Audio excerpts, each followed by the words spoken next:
Hi, Charlie, on your left. My name's Jonathan Bird, and I'm from Phoenix. In the past, you've recommended index funds for most people seeking wealth accumulation. And in the past, Warren Buffett has recommended using the sell-off strategy for income as opposed to chasing dividends. If we synthesize those ideas, it seems like the best course of action for investing over a lifetime is to use index funds for accumulation and the sell-off strategy for income and retirement. Would you agree with that? And if so, what benefits do you see in using that strategy? Thank you. Well, I think the reason it's growing is that for most people it does work better. And on the other hand, there's a huge proclivity to gamble. It's very interesting to play in a game where the returns are variable. And so there's a huge lure that comes to gambling. So in China, the ordinary holding period for the individual investor is short. They love to gamble in stocks. This is really stupid. It's hard to imagine anything dumber than the way the Chinese hold stocks. And they're so good at everything else. It shows how hard it is to be rational. But I don't think investment management is going to... I think there are lots of troubles coming. There's too much wretched excess. Charlie, my name is Parth Chaudhary. I'm an investor from India. Once again, I want to thank you so much for the time that you spend with us and give us so much of your time. I had a question regarding the Stoics. It's something I've read after you've started. You actually mentioned it. There's a great, anybody who's read your life, you're a testament to the idea that to not be a victim, but to be a survivor. And it's an attitude that has helped me in my short life so far. Could you perhaps expand on that idea, how it's helped you, and how that is perhaps one of the greatest ways to live your life out, regardless of what happens to you? Well, of course, feeling like it's rather interesting to make change. Some people are victimized by other people. And if it weren't for the indignation that causes, we wouldn't have reforms that we need. But that truth is mixed with another. It's very counterproductive for an individual to feel like a victim, even if he is. Best attitude is just to be cheerful about everything and keep plugging along. And therefore, I don't like politicians that get ahead by trying to make everybody else feel like a victim. And they make my flesh crawl. And I just don't believe in it. Of course, who wants to be a victim instead of a survivor? Of course we want. But feeling like a victim, you can recognize your position is bad and try and improve it. That's okay. But to have a deep feeling of victimhood and it's all somebody else's fault is a very counterproductive way to think. People don't even like being around it. It's really stupid. And yet our politicians build on it and try and make their careers work by doing something that's very bad for all the people they're talking to. And they think they're doing the world's work. You know, it's crazy. It's absolutely crazy.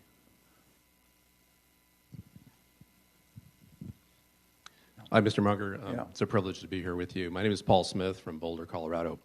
The Daily Journal and Berkshire own a lot of the very large banks. I suspect many people in this room do. I know I do. Kind of tailgating you and Mr. Buffett. My question is concerning some of the fintech technologies coming up. Your position on crypto is very clear, but some of the other fintech technologies, my question is, do you see them as being a threat to the long-term profitability of those large banks? Well, I don't know much about crypto technologies except to avoid them. So, and by the way, I have a lot of things. I have what I call the too hard pile. And if you're fit in my too hard pile, I throw you into my too hard pile and don't think about them. Now, every once in a while, I take something on or drift into something really difficult. And then I continue doing it just because I'm perverse.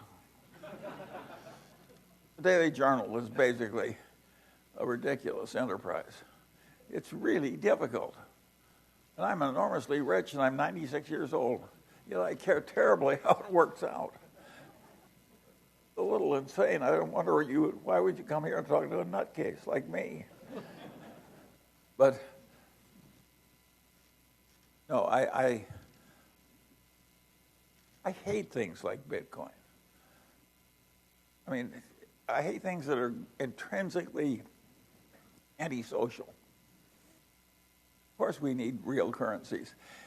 And one of the interesting things about the current condition is that we Americans have created the reserve, by accident, have created the reserve currency of the world. And the world needs a reserve currency. And I don't sense any great sense of trusteeship among my fellow Americans for behaving very well in our responsibilities to the rest of the world with our own currency. Our attitude is we'll do what pleases us. That's not my view. I think once you get a big responsibility to other people that are depending on you, you ought to think about them too. Mr. Munger, we have record budget deficits, record unemployment, and record expansion of the balance sheet. Why do you think we don't have inflation? And secondly, could you recommend some good books you've read the last year? Well, regarding inflation, you know, the economists of the world thought they knew a lot more than they did. What has happened is weird, that in response to the Great Recession, all the nations of the world have printed money like crazy and have bought all kinds of investment assets. And they've done things that nobody in the economics profession would have recommended on this scale, even 5 or so years ago. And yet, the inflation has been very low. I think we all have a lot to be modest about when we talk about economics.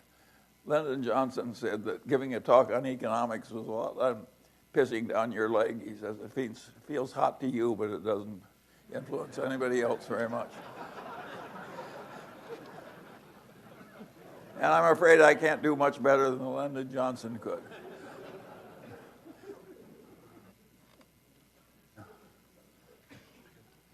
Books? Any books you recommend? Oh, books.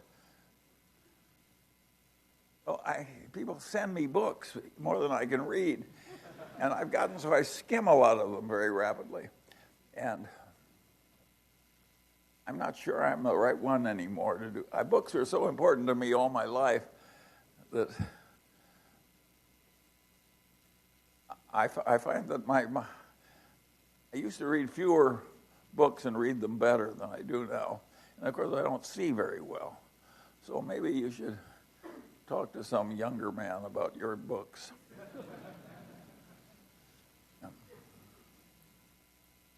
Hi, Charlie. My name is Yang Lee. I'm an investor from New York. Thank you so much for this great platform to learn from you and sharing your wisdom. My question is about your outlook for global market and economy, especially given the slowdown in global economy driven by Chinese economy and also the rise in geopolitical risk. So what's your take on market and economy going forward? Thank you. Well, I am mildly optimistic about China for a variety of reasons. Nobody has ever taken a big nation ahead as fast as China has come ahead. And I think they've done a lot right. So I'm a big admirer of what's happened there. If you stop to think about it, they were in a Malthusian trap, and they prevented 500,000 babies from being born. And they did it by methods that we wouldn't like in the United States. But I think they were doing the world a favor, and I think that what they did was admirable. So basically, I don't have this hostility toward China. I really admire what the Chinese people have achieved, and I think, considering that they started as communists, their leaders are pretty good. And it's amazing. Imagine a communist country creating this enormous period of growth and prosperity and lifting 800 million people out of poverty. And so I like what's happening in China, And I think the United States ought to get along with China. And China ought to get along with the United States. And regarding the global situation, it's so peculiar to have negative interest rates.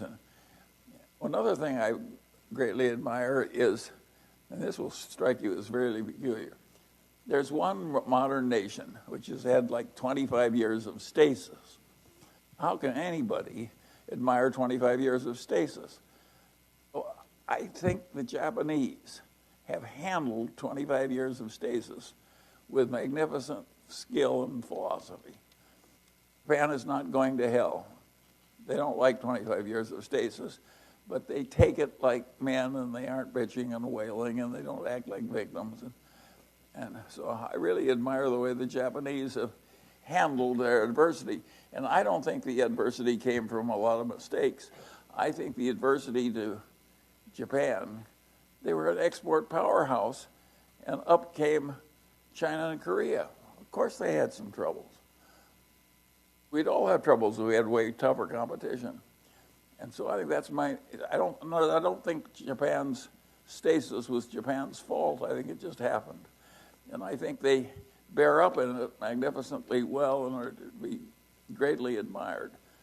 And of course, they got into this defect-free manufacturing ethos in a big way and led the world in it. So I think the United States has a lot to learn from Asians. Think of how everything's clean in Japan. You don't see any homeless sleeping defecating in the street either. Oh, I think there's a lot to be said for Japan. Charlie, thank you very much for having us here today and sharing your wisdom and your beliefs. I was hoping that you might share with us some examples of how you've used disconfirming evidence to change some of your important, determinedly held beliefs. Well, of course, being able to recognize when you're wrong is a godsend. If you take a good bit of the Munger fortune came from liquidating things we originally purchased because we were wrong. Of course, you have to learn to change your mind when you're wrong. And I actually work at trying to discard beliefs. And most people just try and cherish whatever idiotic notion they already have because they think if it's their notion, it must be good. And I think, of course, you want to be re-examining what you previously thought, particularly when disconfirming evidence comes through. And there's hardly anything more important than being rational and objective. Just think of all the dumb things you can do in life. Think of the brilliant people who are just utterly brilliant, who do some of the dumbest things.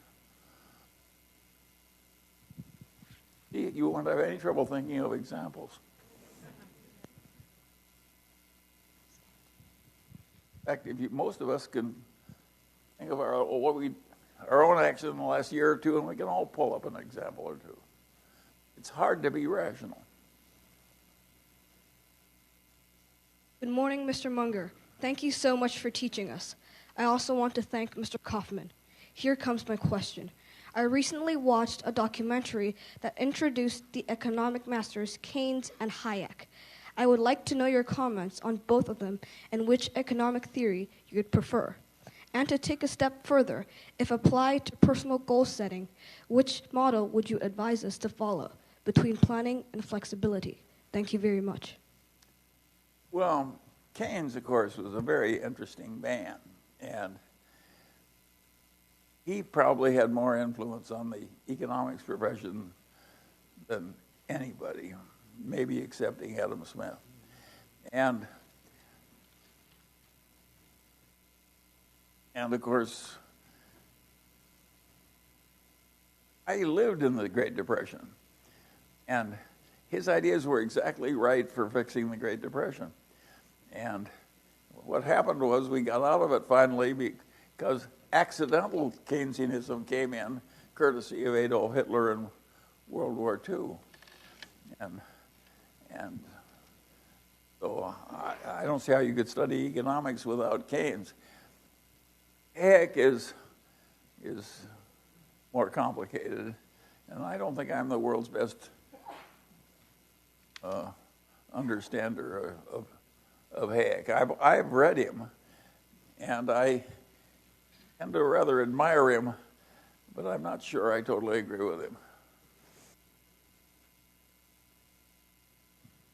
It's too tough for me.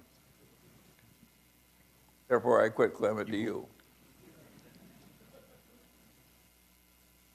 Hi, Mr. Munger. Yeah. Over this side? My name is Glenn Tung. Thank you for this wonderful meeting and especially for serving food this year. I want to ask you about Tesla. The company has a market capitalization of about $140 billion. It traded last week about $200 billion in stock and traded about $500 billion in options. And the stock moved about 20% a day. Meanwhile, Mr. Musk seems thrilled to stoke this volatility. I wanted to know what your thoughts are on this situation, and particularly what your thoughts are on Mr. Musk's behavior. My thoughts are two. I would never buy it, and I would never sell short.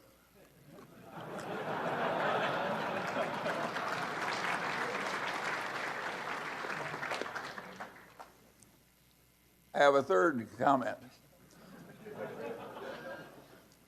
There was a man found in Los Angeles for years named Howard Amundsen.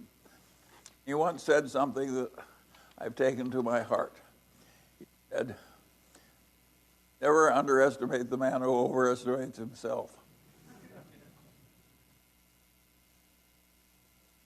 I think Elon Musk is peculiar, and he may overestimate himself, but he may not be wrong all the time.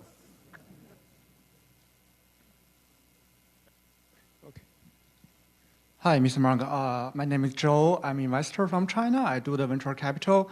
And three things. First, I really thank you for you encouraging so many investors around the world. And I hope you keep your body well and do this a little longer. And then I have two questions. First is, what do you think of the value investment in next 50 or 100 years? And second question is, do you have any advice on the industrial research or the industrial investments? Thank you. Well, I don't think I've got any wonderful comments to make about industrial investment. I do have the feeling that the world may change. And two changes that I think are possible are that I think they may extend life, average life duration by fancy tricks. And I think they may reduce cancer deaths by fancy amounts. So I think weird things may happen. And I do not intend to make money out of any of this if it happens to me. But I think that what's already happened in technology. Imagine the whole internet developing, and whole different things, and all those old companies, all the daily newspapers dying, and total change in manufacturing processes. And there's been a lot of change, and of course it's caused a lot of loss to people that own stocks. And I do have the feeling that more that was really important has probably already happened, and it's going to happen from this point forward. How much better can it be once you have enough to eat and mate you like and a few other things? I mean, what is extra money going to do for you? So I do think that my generation had the best of all this technical change. You know, our children stopped dying, living standards went way up, air conditioning came. There are a million good things that have medicine greatly improved. They could replace your achy joint when it caused agony. And I don't think we're going to get as much improvement in the future because we've conquered so much already.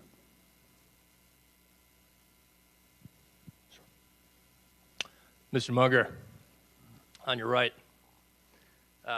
Earlier in the meeting, you mentioned the benefits of taking the high road, treating the customers the right way, et cetera. There's a sense, which may or may not be true, but there is a sense that in China, there's more moral flexibility in business, less respect for the rule of law, and less transparency than there is in the West. Do you share that concern? Well, I'm naturally more comfortable in my own country with its traditions than I am in what's evolved out of Chinese communism. And of course, I admire, considering where they were, mired in this Malthusian poverty, and I also mired in some ignorance.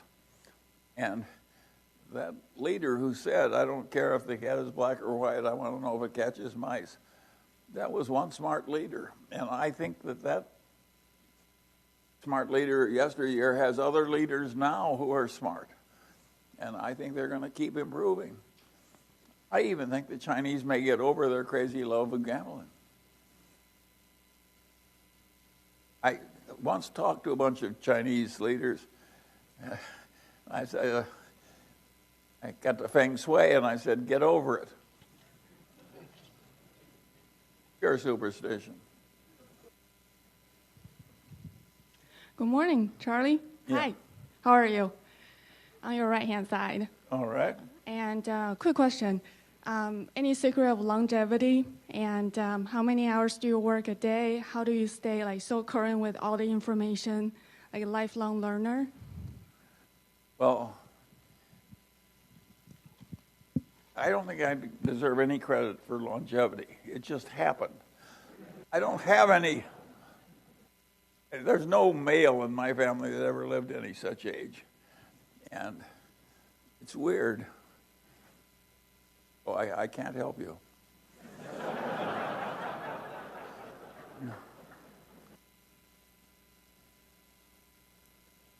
Oh. Okay. Okay. Hey, Charlie, good morning. It's Jason Leader in Bel Air, Texas. Thanks for your time, and also thanks for your perspective. You mentioned earlier that some mental tricks have been helpful to you. One was taking the high road. The other is being perfectly rational. What other mental tricks have been helpful to you during your life? And also you touched on excesses, and you're worried about some excesses, whether it's in venture capital, private equity, political sphere, and also, I guess, in government debt. What other excesses do you see in the system right now? I don't think the opioid epidemic, I don't think the wide use of opioids has helped us either.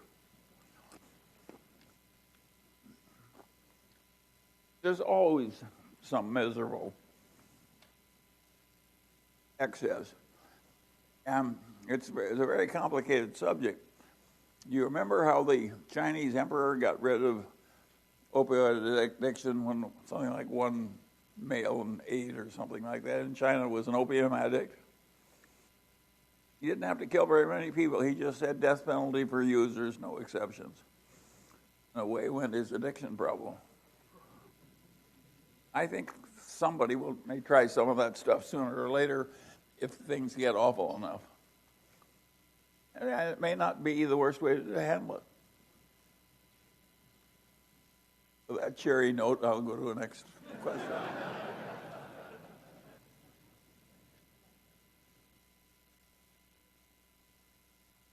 Mr. Munger, over here on your left side. Yeah. I'm a father of 3 young children under the age of 14, and my question to you is, what would you recommend to teach children on how to prepare them to be successful in life? I think the best thing any parent can do is be a good example. Preaching doesn't work worth a damn.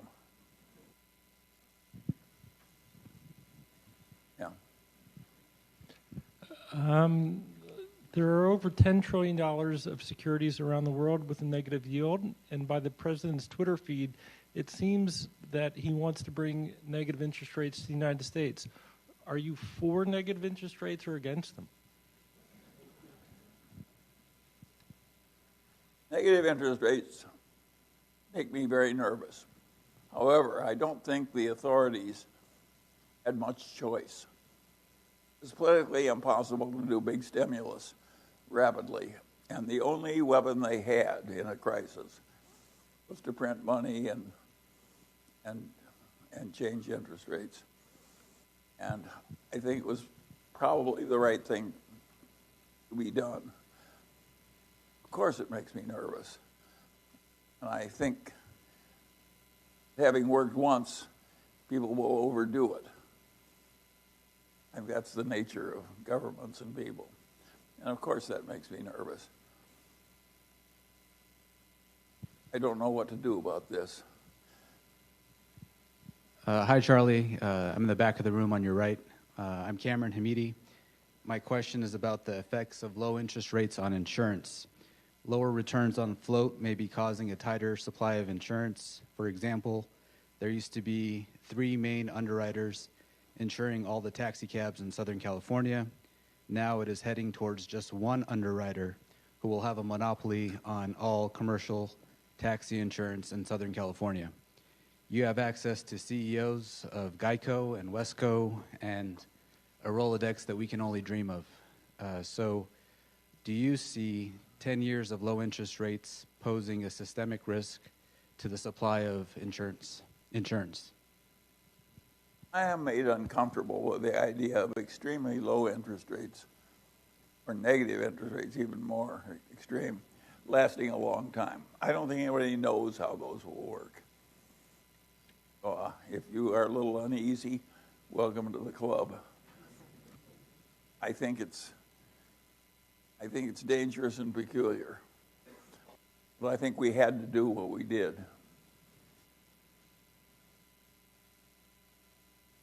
In other words, I don't have any good solution for you. I think you're right to be worried about it.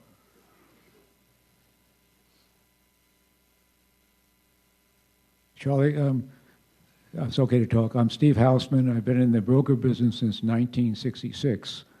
I came to your meeting back in the 80s. I think we had 25 or 30 people at your annual meeting.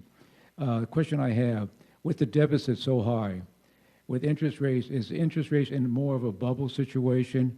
And I remember back in the 70s, we had the Nifty 50. Is our technology stocks in the same criteria as it is now? It looks like there's 10, 15 stocks everybody's investing. The value situation has been down for the last 4 or 5 years. I was also looking at a couple of stocks that you own, Kraft Foods, with your 26% in the company. How come does it make sense for your company, for Berkshire Hathaway, to buy out Kraft Food completely and take advantage of the low price? Well, I don't think I can comment about what Berkshire Hathaway might do next at what price. But Nifty 50 is an interesting question. At the height of the Nifty 50 craziness, which was created by the Morgan Bank of all places, you had a home sewing company who was selling her 50 times earnings. Home sewing. Great God. We are not that crazy yet. So I think that a lot of what's happened is not crazy. I think these companies are very valuable now. They may be selling at too high prices, but home sewing was sure to fail. I don't think our leading tech companies are at all sure to fail. Well, I think it's not nearly, the current situation is not nearly as crazy as what Nifty 50 was. Absolute dementia.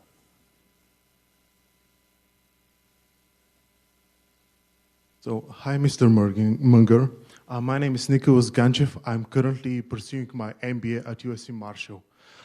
Many of my classmates are considering careers in private equity and venture capital. You yourself mentioned that some of your family are having careers in private equity. You also mentioned that you see a lot of excess in that sphere.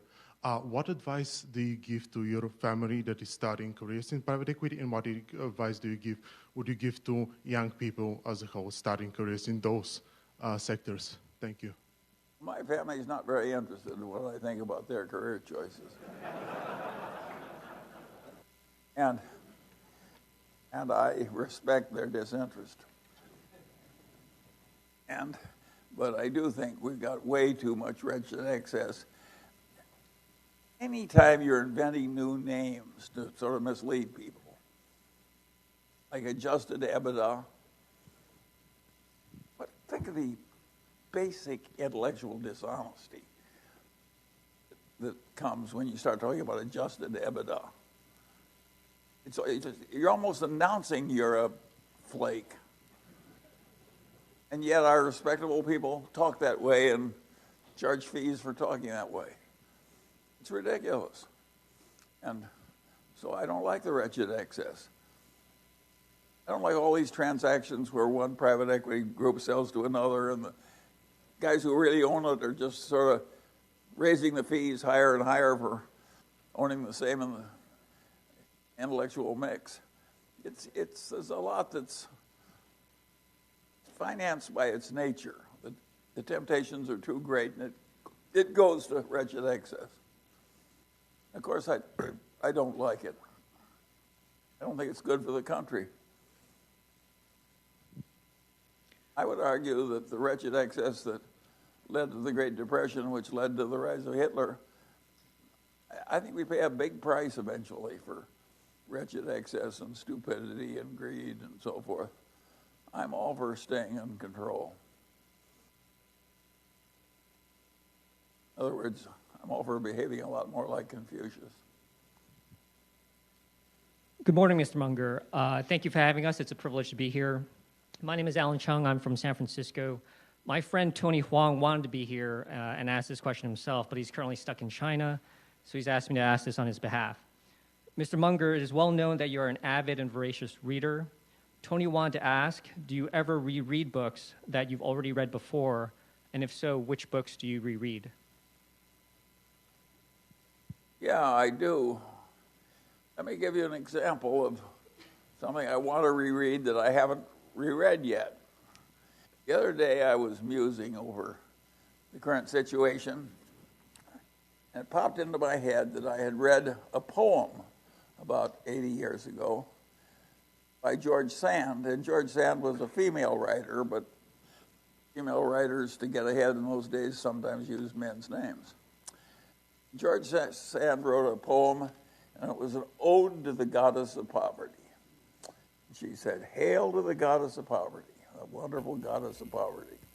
She tills the fields, she minds the mines," and so on. And if I remember right, toward the end, the goddess of poverty said, "If you try and banish me, you'll live to want me back."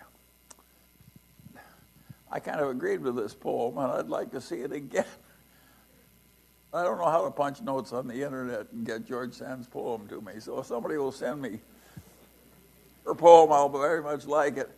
But I'm telling you this because it's an antidote to our politicians who want to tell us they're going to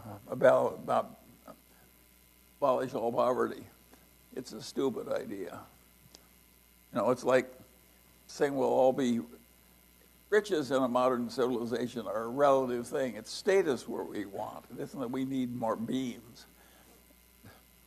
And the trouble with reaching for status is that the bottom 90% are always going to contain exactly 99% of the people, no matter how hard we work or how much we succeed. And we actually need some tough incentives in a civilization to make it work.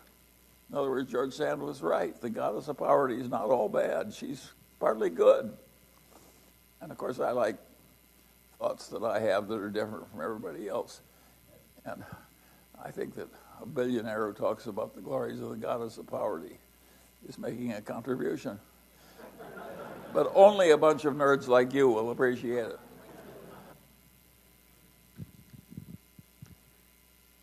Mr. Munger? Yeah. In here in the back. Thank you once again for taking our questions today. Really appreciate it.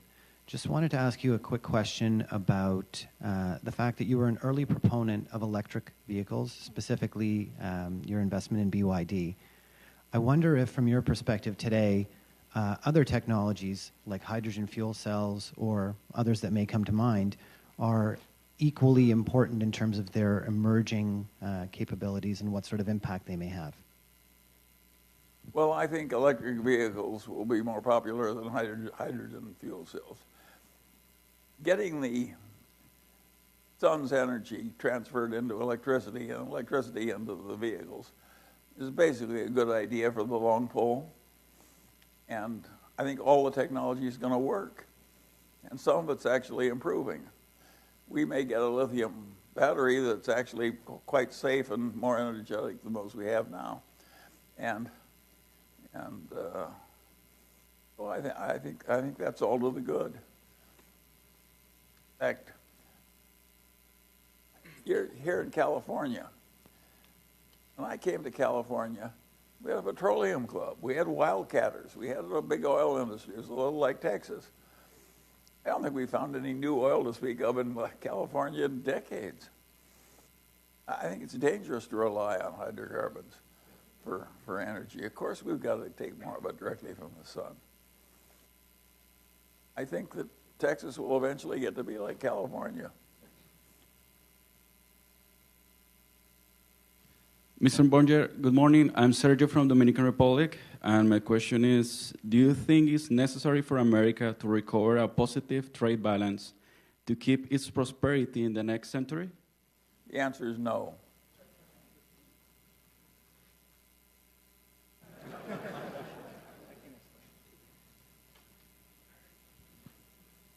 Dear Charlie, my name is Liang Hong. I visit this church today from Tokyo, Japan, where I work for one of your investees.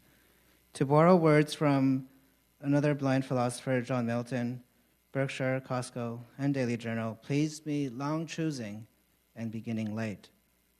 This question is for my 5 children who may be watching later. How do you nudge your kids and grandkids to hold on to their shares for as long as possible? I don't think I'm a good model for you. My children seem to do pretty much what they please. And I find I'm happier if I just do the best I can by my children and take the results as they fall.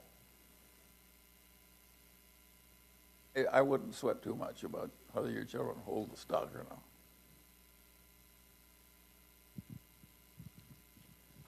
not. Good morning, Mr. Munger.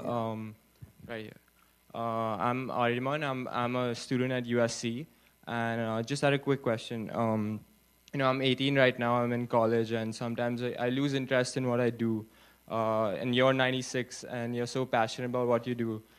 So what keeps you going? Like, how do you still have the motivation? Thank you.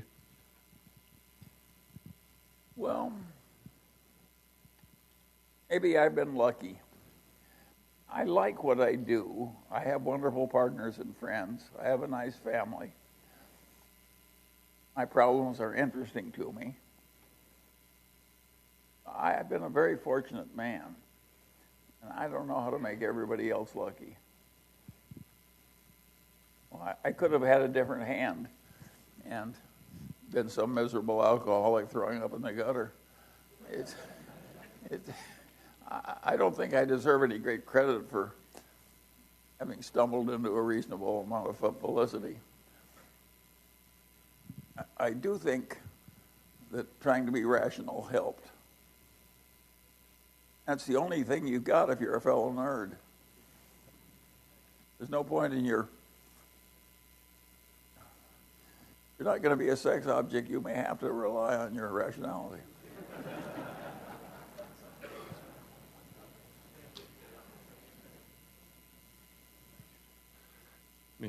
Hey, Charlie. My name is Brian Lax. I'm from Los Angeles.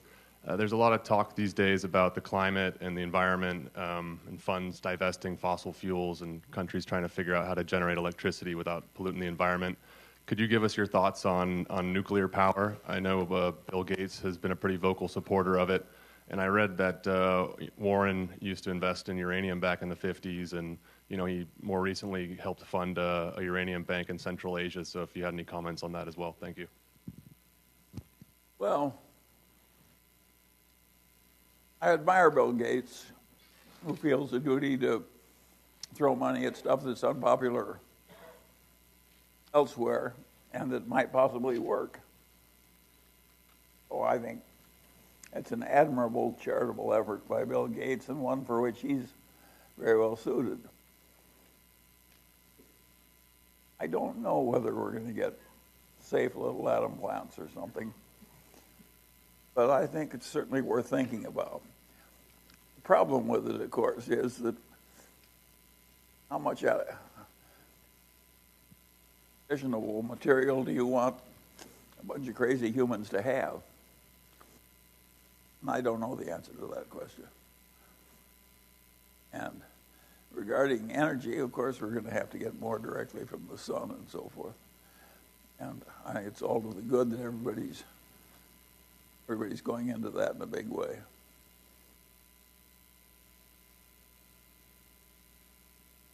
Hi, Ms. Munger. On your By left. the way, I would be in favor, if there were no global warming problem, I'd be in favor of substituting getting power directly from the sun for fossil fuels starting today, even if we didn't have a global warming problem. I think it's a good idea to conserve the hydrocarbons and use more solar energy. That is, by the way, not the normal attitude of other people. But I'm right and they're all wrong.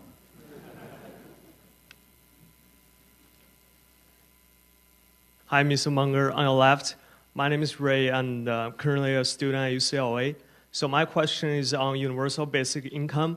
So it is a governmental public program for a periodic payment delivered to everyone without any work requirement. So I'm just curious about your opinion on a plan like this. Thank you. Well, if you did enough of it, you'd totally ruin everything. A little of it we can afford. What the exact mix is, we'll be determining through the political process forever.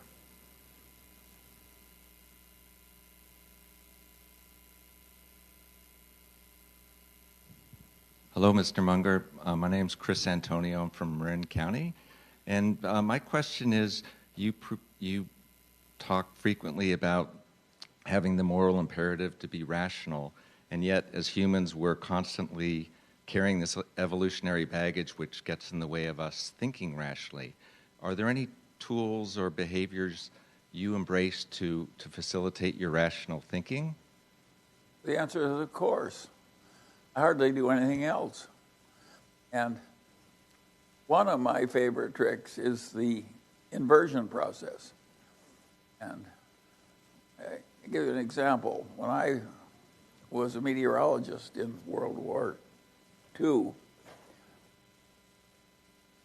they told me how to draw weather maps and predict the weather. But what I was actually doing is clearing pilots to take flights. And I just reversed the problem. I inverted. I said, suppose I wanted to kill a lot of pilots. What would be the easy way to do it? And I soon concluded that the only easy way to do it would be to get the planes into icing the planes couldn't handle, or to get the pilot to a place where he'd run out of fuel before he could safely land. So I made up my mind I was going to stay miles away from killing pilots by either icing or getting them into socked-in conditions when they couldn't land. I think that helped me be a better meteorologist in World War II. I just reversed the problem. And if somebody hired me to fix India, I would immediately say, what could I do if I really wanted to hurt India? And I'd figure out all the things that could most easily hurt India, and then I'd figure out how to avoid them. Now, you'd say it's the same thing, it's just in reverse. But it works better frequently to invert the problem. If you're a meteorologist, it really helps if you really know how to avoid something, which is the only thing that's going to kill your pilots. And if you can help India best if you understand what will really hurt India the easiest and worst. Algebra works the same way. Every great algebraist inverts all the time because the problems are solved easier. Human beings should do the same thing in the ordinary walks of life. Just constantly avert. You don't think of what you want, you think what you want to avoid. Or when you're thinking what you want to avoid, you also think about what you want. And you just go back and forth all the time. Peter Kaufman, who's here today, he likes the idea that you want to know how the world looks from the top looking down, and you want to know what it looks like from the bottom looking up. And if you don't have both points of view, your reality recognition is lousy. Peter's right. And inversion is the same thing. Just such a simple trick to think, how does this look from the people above me? How does it look from the people beneath me? How can I hurt these people I'm trying to help? All these things help you think it through. And they're such simple tricks. They're like the lever. They really help. And yet, our great educational systems give advanced degrees. They don't teach people these simple tricks. They're wrong. They're just plain wrong. Hello, Mr. Munger. On your right, Michael Archagi. Yeah. I have a question about, if you were researching a new company that you've never heard of, how would you approach the research process? How much time would you spend if you performed an intrinsic value estimate and the company was expensive? Would you still continue following the company closely and researching it, or do you kind of try to get to a valuation pretty quickly, and if it's not cheap, kind of move on? How do you balance the time you spend on companies? Well, of course, it's complicated technologically. I tend to leave it to others. Now, I may make an occasional variation in that, but basically I just don't do it. I want to think about things where I have an advantage over other people. I don't want to play a game where the other people have an advantage over me. So if you have a pharmaceutical company and you're trying to guess what new drug is going to be invented, I've got no advantage. Other people are better than I am. I don't play in a game where the other people are wise and I'm stupid. I look for a place where I'm wise and they're stupid. And believe me, it works better. It's God bless our stupid competitors. They make us rich. That's my philosophy, and I think you have to know the edge of your own competency. You have to kind of know this is too tough for me. I'll never figure this out. I'm very good at knowing when I can't handle something. Jignesh Gujarati, San Francisco Bay Area. My question is about electric vehicles and BYD. Why are electric vehicle sales at BYD down 50 to 70% while Tesla is growing 50%? And what's the future holds for BYD? Well, I'm not sure I'm the world's greatest expert on the future of electric vehicles, except I think they're coming generally, and somebody's going to make them. BYD's sales went down because the Chinese reduced the incentives they were giving to buyers of electric cars. And Tesla's sales went up because Elon has convinced people that he can cure cancer.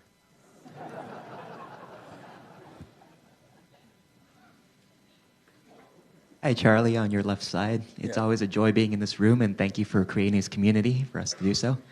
One of the more surprising opinions I've heard this year is that we never really had journalistic ethics, that the news has always been colored yellow with the voice of their proprietors. With 9 decades of observation under your belt, does that ring true? Or does the recent business model shift from subscriptions towards... No, I think those old proprietors, the people that owned the networked news and Time Magazine and Newsweek, and and the monopoly newspapers. I think those people were pretty good, and this current bunch are deliberately lying because it sells better.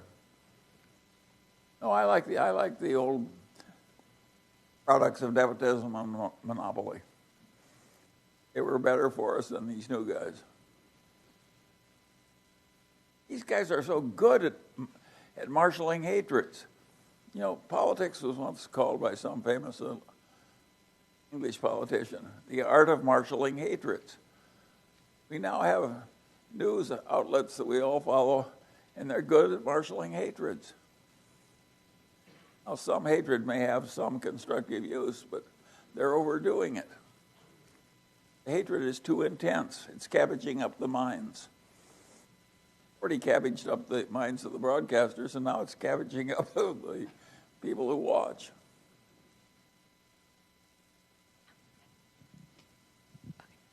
First of all, thank you so much, Charlie, for your time. I'm a big fan. My name is Ray Ma, and I'm a nerd from San Francisco. My nerd friend Arif and I have a question for you related to technology. There's this common sentiment that technology is both accelerating the pace of change and its impact is broadening across most industries, usurping traditional moats. So given your long career, I'm wondering, do you think the traditionally moaty industries are being undermined at a pace that's different from what's been happening in the past? Yeah, I think the moats have been breached time after time after time.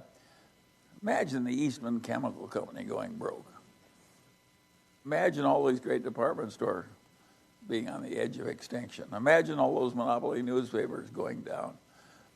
You know, look at the strength of the American auto industry now compared to what it was, say, in 1950. Well, I think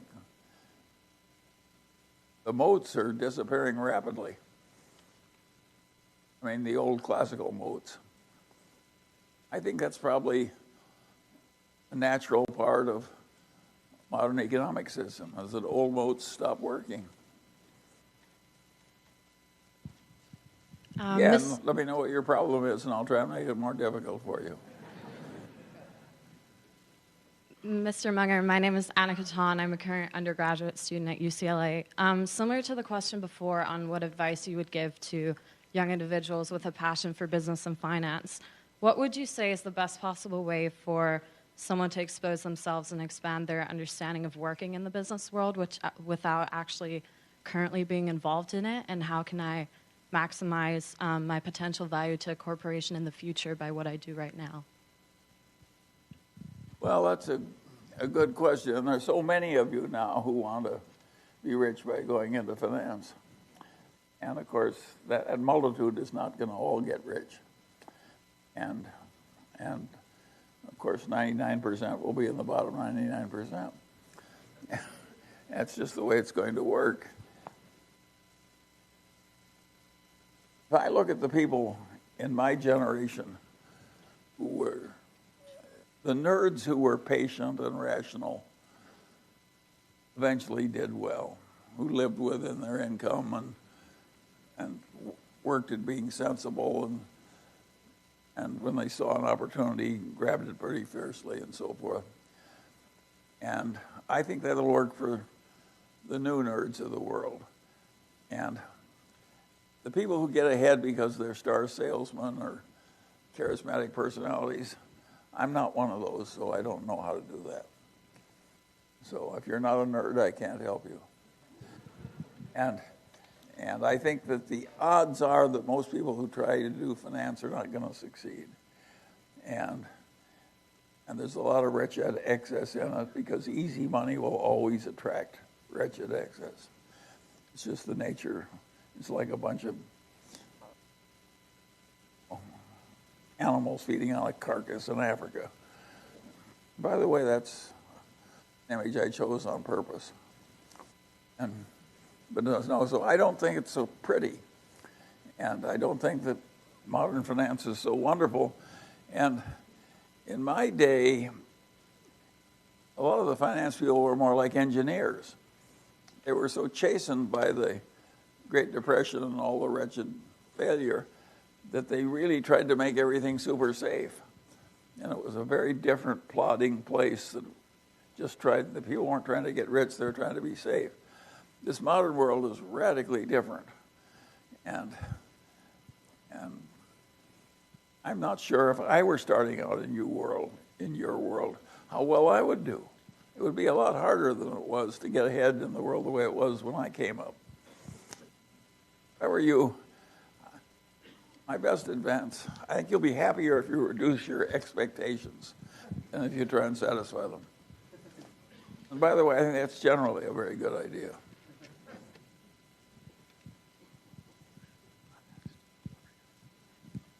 It sounds silly, but it's so obvious.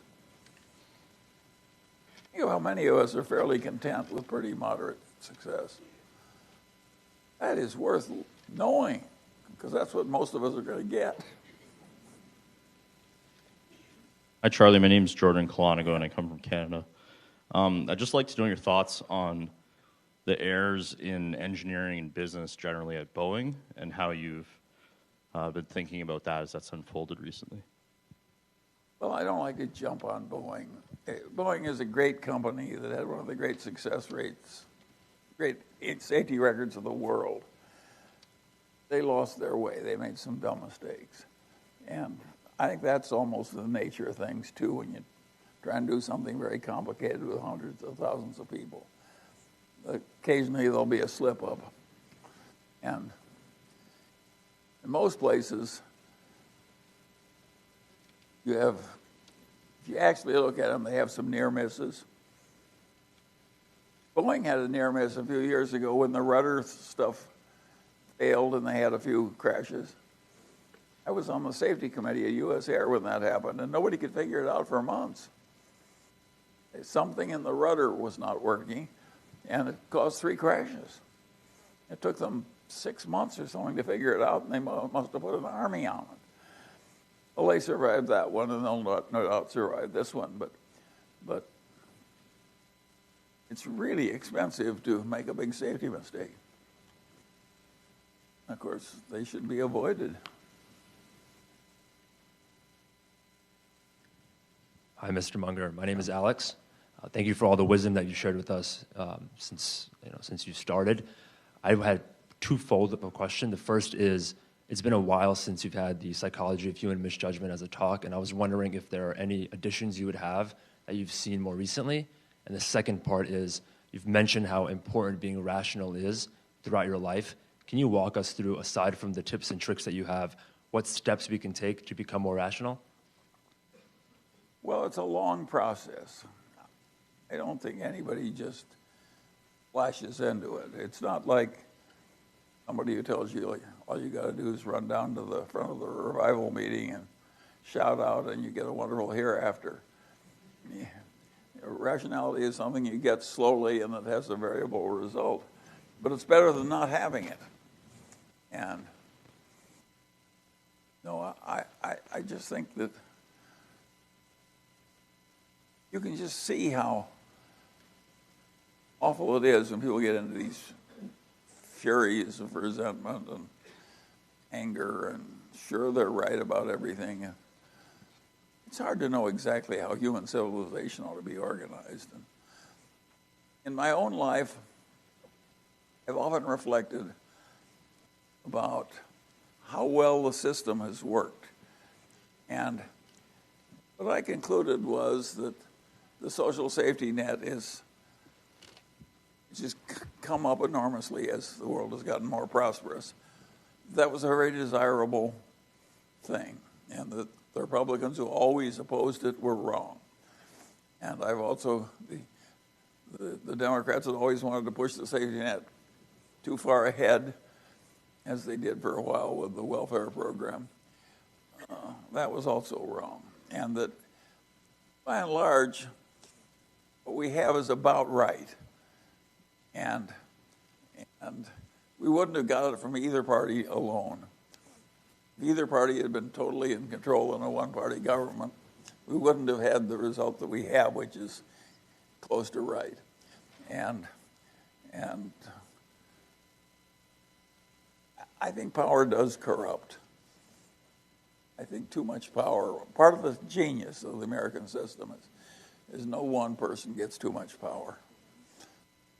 They just, if either party had all the power, I don't think American civilization would have worked as well as it has with this ebb and flow.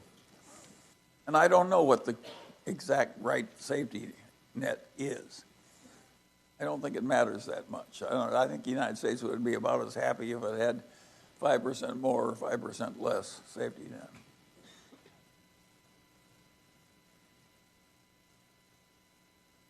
Charlie, thank you for the answer. That kind of echo with the line, one of my favorite lines from your book.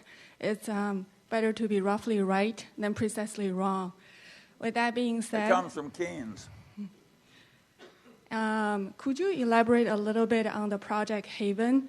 How are you exactly or specifically doing to improve healthcare, lower the cost, improve quality, and the access?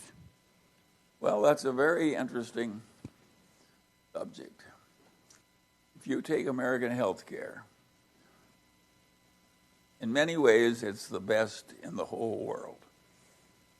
We have more brains in our medical schools and our pharmaceutical companies than the rest of the world has per capita. In fact, we may have as much brains as all the rest of the world together. On the other hand, if you actually went into American medicine, hospitals, doctors' offices, and so forth, you would find a huge amount of totally counterproductive, unnecessary activity that costs a lot and does no good or actually does harm. And you'd find that some people are not doing that. Where they don't have the incentives to make money by doing it, you don't get a lot of counterproductive medical care.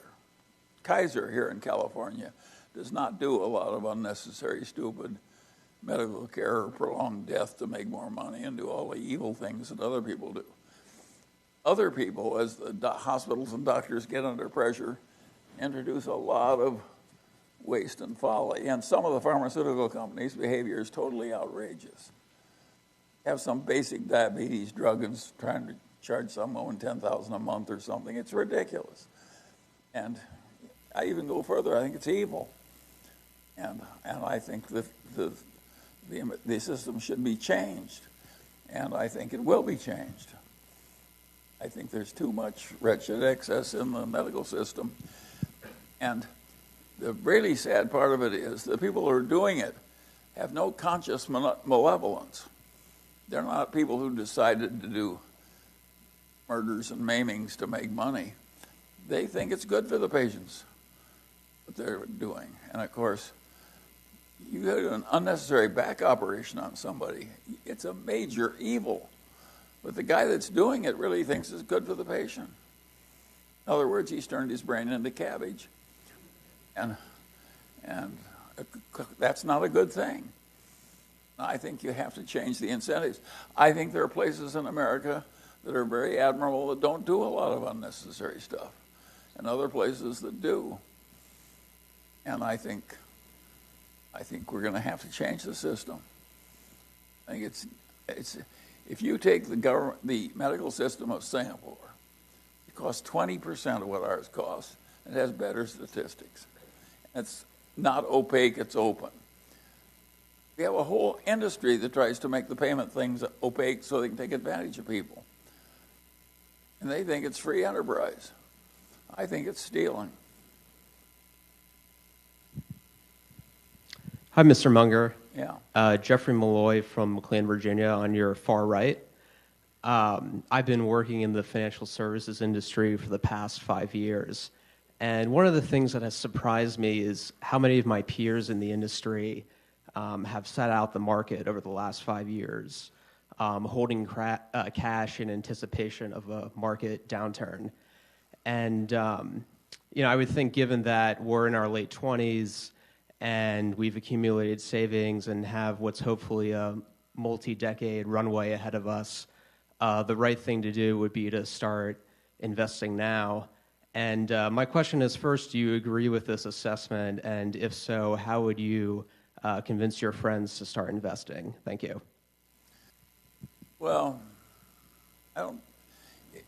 It's obvious that deferred gratifiers do better over the long pull than these impulsive children that have to spend money on Rolex watches and other folly.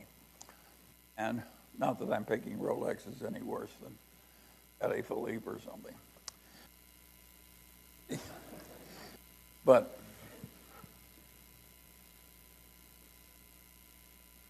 I think everybody who's adult should save and not be stupid at spending money and defer gratification to get more later and all those good things that we were taught, by Benjamin Franklin, thrift and so forth. And the odd thing about it is that people are kind of born deferred gratifiers or not. They've done recent psychological work on that subject, and lots of luck if you're an impulsive person that has to be gratified immediately. You're probably not going to have a very good life, and we can't fix you. But if you have a slight tendency to deferred gratification, and you can feed that tendency, you're on the way to prosperity and happiness. It's that demand for immediate gratification it's the way to ruin. It may also give you syphilis. This is the last question. Yeah. Evidently, I'm getting. They have a saying in vaudeville: "Give him the hook." My friend Garen is just giving me the hook. I'm an accidental guru. We didn't set out to. I didn't set out to have an audience of people coming in and asking me questions about every damn subject in the world. It just kind of happened by accident, and I went along with it because I think it did more good than harm, and I kind of enjoy it as long as I don't have to do it too often. But I feel sorry for people who have adulating multitudes. And I also wouldn't like a normal multitude. I love these nerds. Yeah. One last question. All right, go ahead. Hi, Mr. Munger. My name is Lazar Hersey, graduating senior at Haas School of Business, Berkeley.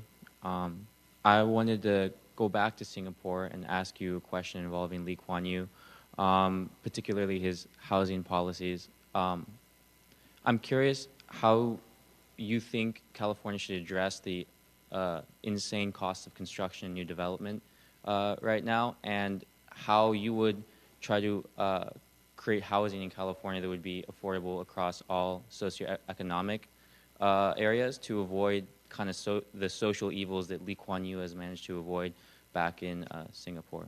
Thank you. Well, that's like asking some ordinary klutz who's drunk if he can't come up with something like Albert Einstein. It's just too much. Lee Kuan Yew was the best nation builder that probably ever existed, and what he accomplished in Singapore, considering what he started with, was a miracle. And of course, I don't know how to create that everywhere. I'm not sure Lee Kuan Yew could have done it if he didn't have a bunch of his fellow Chinese there. I'm not sure that any other ethnic group would have done it. I think he had it looked like a terrible hand. And by the way, there's an interesting story there. He needed an army when he first took over, and nobody would help him. And only one nation in the whole world would help him, and that was Israel. And he said, how can I accept, I'm surrounded by Muslims who hate me. How can I accept military advice from Israel? And he finally figured it out. He accepted the help, and he told everybody they were Mexicans.